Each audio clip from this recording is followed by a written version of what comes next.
இனியவர்களே, ஆனந்தமானவர்களே, அற்புதமானவர்களே, பல காலங்களாக பல பேர் கிண்டல் பண்ணி பல பேர் விமர்சனம் பண்ணி பல விஷயங்கள் ஆனால் தெரியாது. கன்னி ராசி, கன்னி லக்னம் ஒரே 12 ராசிகளும் ஆட்சி உச்சம் பல இடத்துல ஆகும். கன்னியில் புதன் ஆட்சி உச்சமாகிற ஒரே ராசி கன்னி தான், கன்னி லக்னம் தான். கன்னிக்கு அவ்வளோ பெரிய பவர்ஃபுல். கன்னியில் தான் உங்களுக்கு இன்றைக்கி ரிசர்வ் பேங்க் இருக்கிறதே.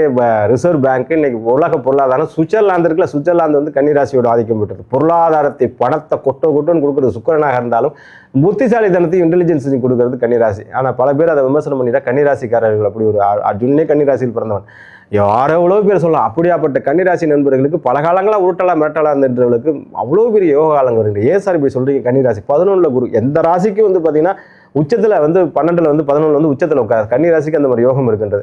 அப்படி இப்படி பார்வைகள் யோகங்கள் அப்படிங்கிற மாதிரி பார்வைகளும் ரொம்ப நன்றாக இருக்கின்றது. இன்னைக்கு ஓட்டை பிச்சுட்டு கொட்டிட்டு இருக்காங்கிறவனுக்கு இந்த இன்னொரு அதிர்ஷ்ட புதையல் கிடைக்க போதுங்க. கண்ணா 2 லட்சத்து எனக்கு ஆசையாங்கிற மாதிரி 7ஆம் இடத்துல இருந்து அந்த பார்வை விட்டு கொஞ்சம் கஷ்டப்பட்டு இருந்தவருக்கு சனி வக்கரம் ஆயிடுச்சு. இந்த இரவுலிருந்து அடுத்த ஒரு 90 நாட்களில் மிகப்பெரிய கோடீஸ்வர யோகத்தையும் மிகப்பெரிய அசூர பலத்தையும் மிகப்பெரிய அற்புத பலன்களை பெறக்கூடிய ராசிகள் முதன்மை ராசியாக இருப்பது யாருன்னு கேட்டால் கன்னிராசி. சனி உங்களை கொஞ்சம் டிஸ்டர்ப் பண்ணிவிடு. சனி வக்கரமாய் வந்துருச்சு. எதிரிகளெல்லாம் ஓட போகின்றார்கள்.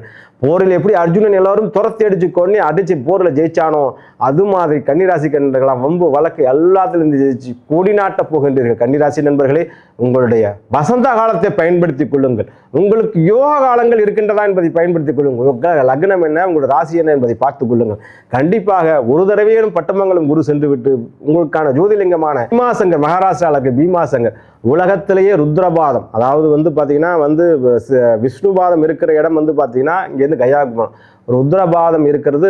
அந்த சக்கரங்கள் ஸ்ரீசக்கரம் இருக்கிற அவ்வளோ அற்புதமான இடம் திருவெண்காடு சிவன். அங்கே இருக்கிற கோயில் மண்ணை மிதித்தாலேயே அவ்வளோ பெரிய புண்ணியம். திருவெண்காட்டு அதோட பதிகத்தெல்லாம் படிச்சிங்கன்னா அவ்வளோ அற்புதம். இந்த தமிழ்நாட்டில் இருக்கிற கோயிலில் இன்னைக்கு அபிஷேக் சர்மா அங்கே நொன்னு எவ்வளோ அடி தள்ளிட்டு இருக்கான். அவன் சொல்லிடுறான் கன்னிராசி போங்கன்னு சொல்லி திருவெண்காட்டிலேருந்து வதங்கிட்டு போனார். தமிழ்நாட்டில் உள்ள கோயில்களோட வலிமை, தென்னாட்டில் இருக்கிற கோயிலோட வலிமையை வெளியில் அவங்க சொல்லலாம் பயன்படுத்தி வர்றாங்க. நீங்கள் பயன்படுத்தி கொண்டு பெரும் வெற்றியும் பெரும் யோகத்தையும் அடையுங்கள் நண்பர்களை. இப்பொழுதும் கன்னிராசிக்காரர்கள் தூந்து விடார்கள். இதோ வெளித்துக் கொள்ளுங்கள். உங்களுக்கான வெற்றி, உங்களுக்கான ஐஸ்வர்யம், உங்களுக்கான குபேரன் உங்கள் வீட்டுக்கு வந்து விட்டார். உங்களுக்கான மகாலட்சுமி கடாட்சி வந்து விட்டது. பயன்படுத்திக் கொள்ளுங்கள். வாழ்வில் வெற்றி அடையுங்கள் என்பதை சொல்லிக்கொண்டு உங்களுக்கு விடைபெறுகின்ற நண்பர்களே.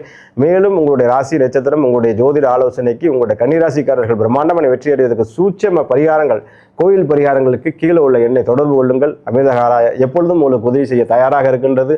வாழ்த்துக்கள். வாழ்வளமுடன், வாழிய நலம், வாழிய பல்லாண்டு.